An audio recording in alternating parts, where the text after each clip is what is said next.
कि पिच बदलने से गेम नहीं बदलता, गेम को बदलना पड़ेगा।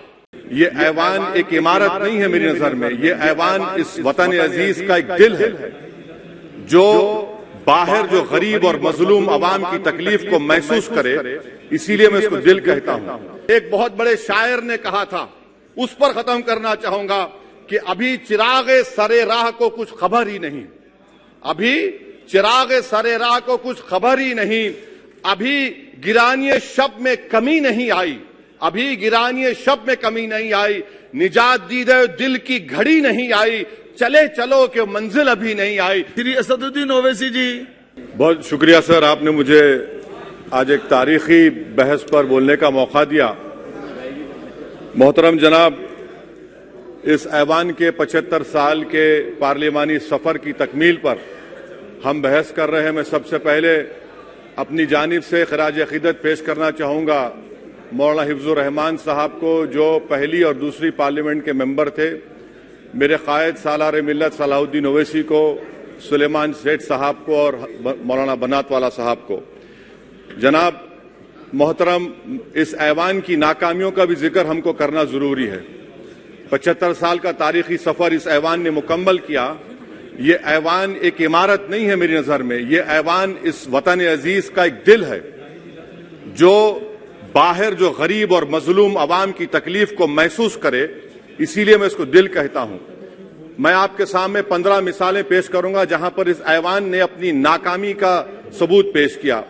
एक उस वक्त जब दिल्ली की सड़कों पर सिखों की नस्लकशी की जा रही थी, एक उस वक्त जब 6 दिसंबर को बाबरी मस्जिद की शहादत हुई, आ रहा हूं भागलपुर जिसमें रेशम के कारोबार को खत्म किया गया, मुसलमानों को दफना दिया और वहां पर फूल गोभी उगना शुरू हो गई। एक उस वक्त नाकामी साबित हुई जब मुजफ्फरनगर और गुजरात में नस्लकशी की गई। एक उस वक्त सर जब हम देखते हैं कि मुंबई की सड़कों पर इंसानियत का नंगा नाच हुआ।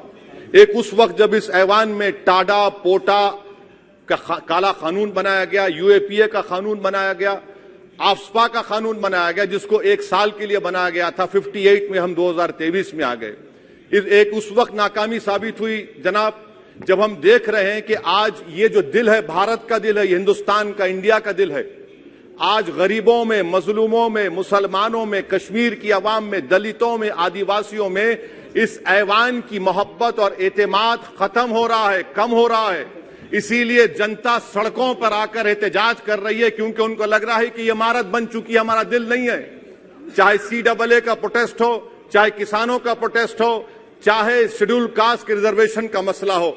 इसीलिए मैं आपके जरिए हम तमाम को मुतनब्बे करना चाह रहा हूं कि अगर हम रोडों पर इंसाफ करना जनता को अलाउ करेंगे, इस ऐवान को दिल नहीं रखेंगे, तो याद रखिए ये हमारी पार्लियामानी जमहूरियत के लिए बड़ा नुकसानदेह साबित होगा। और नुकसानदेह इसलिए भी होगा कि क्या हमको अपने ख्वाब गफलत से, अपनी जिम्मेदारियों से निभाने के लिए क्या भगत सिंह को आके बैठना पड़ेगा ऊपर कि देखो तुमने 75 साल में कैसा कानून बनाया और किसको कहां तक पहुंचा दिया। स्पीकर जनाब, इसीलिए मैं कह रहा हूं कि हम तमाम को अपनी जिम्मेदारियों को निभाना पड़ेगा। ये इमारतें ईंट से बनी हुई जरूर हैं, मगर ये इस इमारत में दिल है, इस इमारत को दिल के तौर पर बरकरार रखना पड़ेगा। स्पीकर सर, एक और मिसाल दे रहा हूं जहां पर इस ऐवान की नाकामी है। सर, अब तक लोकसभा के कितने 899 मेंबर कामयाब हुए। अब बताइए सर, पार्लियामेंट्री जमहूरियत में शराकतदारी की जमहूरियत है, रिप्रेजेंटेटिव फॉर्म ऑफ डेमोक्रेसी में 808,999 में कितने मुसलमान कामयाब हुए? कितने सर? 520, जबकि 1070 को इस ऐवान का मेंबर होना चाहिए था। कितना डिप्रीविएशन है सर, कितना डिप्रीविएशन है? 92% डिप्रीविएशन है। इस मौजूदा पार्लियामेंट में स्पीकर साहब सिर्फ 26 हैं, 14% मुसलमान और सिर्फ 4.8 उनका रिप्रेजेंटेशन है। बताइए, हम वोट डालने वाले बन गए, वोट लेने वाले नहीं बने। या तो हकीकत यह है कि आप वोट डालना नहीं चाहते उनको, आप सबको वोट डालेंगे, मगर जहां पर मुसलमान आएगा वो कामयाब नहीं होगा। बताइए, जब दिल में एक 14% आबादी की नुमाइंदगी नहीं होगी तो आप क्या फैसले करेंगे? क्या इस ऐवान को हम कहेंगे कि ये रिप्रेजेंटेटिव फॉर्म ऑफ डेमोक्रेसी है? स्पीकर साहब, मैं आपको एक और मिसाल देना चाह रहा हूं। बाबा साहेब अंबेडकर ने सही कहा था, अंग्रेज उस जमाने में पार्लियामेंट बुलाते थे टैक्स बढ़ाने के लिए, हम उसी रास्ते पर जा रहे हैं, हम उसी रास्ते पर जा रहे हैं। हम तो बाबा साहब अंबेडकर को हमने सच साबित कर दिया। स्पीकर सर, आखिर में मैं आपको बताना चाहूंगा कि आज आप देखिए कि चाणक्य ने क्या कहा था। चाणक्य ने सही कहा था।